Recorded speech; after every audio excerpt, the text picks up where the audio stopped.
जय हिंद। आज की क्लास में हम लोग कक्षा 10th क्लास के विज्ञान विषय के अंतर्गत रसायन शास्त्र से 10 अति लघुत्तरीय क्वेश्चन को देखेंगे। इस टाइप के क्वेश्चन आपके एग्जाम में पूछे जाते हैं, इसीलिए आप इसे समझ लीजिए।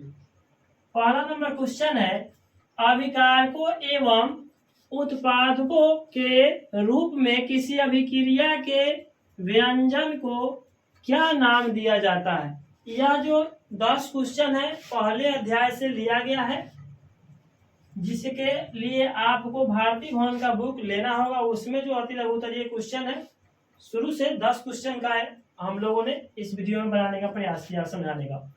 तो इसका आंसर है रासायनिक समीकरण। दूसरा नंबर क्वेश्चन है कि हाइड्रोजन एवं ऑक्सीजन एक दूसरे से अभिक्रिया करके या अभिक्रिया के द्वारा जल का निर्माण करते हैं, तो आप इस अभिक्रिया में अभिकरणों एवं उत्पादों का नाम बताइए। कौन कौन सी अभिक्रिया। आपको पता है कि जब भी कोई पदार्थ रासायनिक अभिक्रिया में भाग लेता है तो वह क्या कहलाता है, वह कहलाता है अभिकारक।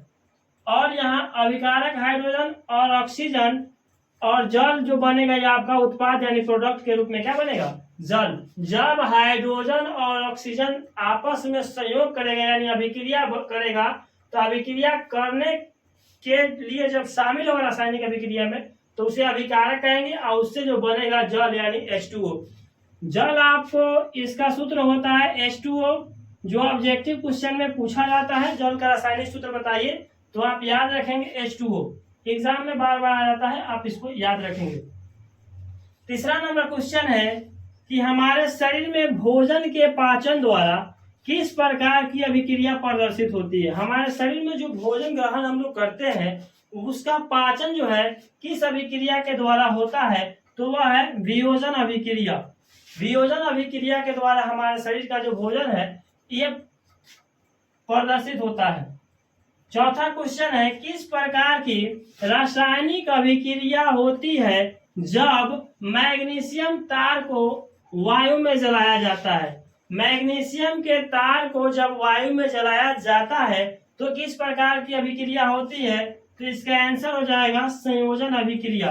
संयोजन अभिक्रिया होती है जब मैग्नीशियम को वायु में जलाया जाता है।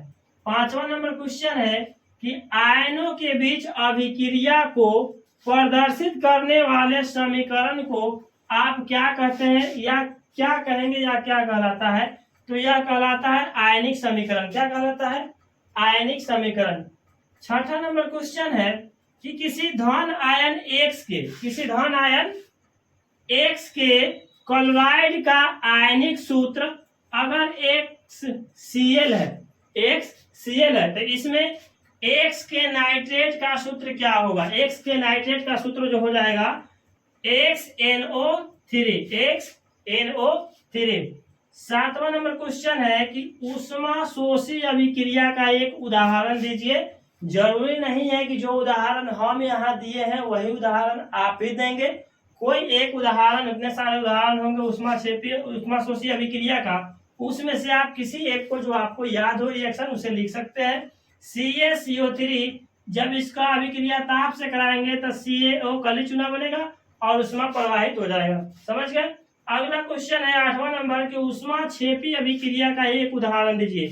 ऊपर था ऊष्मा शोषी, नीचे है ऊष्मा क्षेपी। आप इस तरह से समझेंगे तो आपके एग्जाम में रिएक्शन भी आपको याद रहेगा। तो कभी कभी किसी क्वेश्चन का, आप मान लीजिए क्वेश्चन का परिभाषा याद नहीं लेकिन रिएक्शन याद है, अगर आप उसे लिख देते हैं तो उस पर भी आपको नंबर मिल जाएंगे। ठीक है, तो आप इसे याद रखिएगा। ऊष्मा क्षेपी का एक अभिक्रिया का उदाहरण हम यहाँ दे रहे हैं। C यानी कार्बन प्लस ऑक्सीजन को अभिक्रिया कराने पर कार्बन डाइऑक्साइड और ऊष्मा क्या होगा, प्राप्त हो जाएगा। 9 नंबर क्वेश्चन है कि विस्थापन अभिक्रिया का एक उदाहरण दीजिए। विस्थापन अभिक्रिया क्या होता है, इसका उदाहरण आप एक दीजिए। तो Zn प्लस CuSO4 अभिक्रिया जब कराएंगे आप इसे तो ZnSO4 प्लस Cu यानी कॉपर क्या होगा, निकलेगा। फिर अगला है 10 नंबर क्वेश्चन, जो इस वीडियो का लास्ट क्वेश्चन है। इसे समझ लीजिए कि भोजन में उपस्थित रहता है कार्बोहाइड्रेट, इसके टूटने पर क्या मिलता है या क्या बनता है, तो जो भोजन में उपस्थित रहता है कार्बोहाइड्रेट, इसके टूटने पर ग्लूकोज बनता है। ग्लूकोज का सूत्र क्या होता है? तो C6H12O6, यानी 6 भी अगर आप याद रखते हैं तो ग्लूकोज का सूत्र आपको याद रहेगा। ऑब्जेक्टिव क्वेश्चन में भी ग्लूकोज का रासायनिक सूत्र पूछा जाता है, इसीलिए आप याद रखेंगे।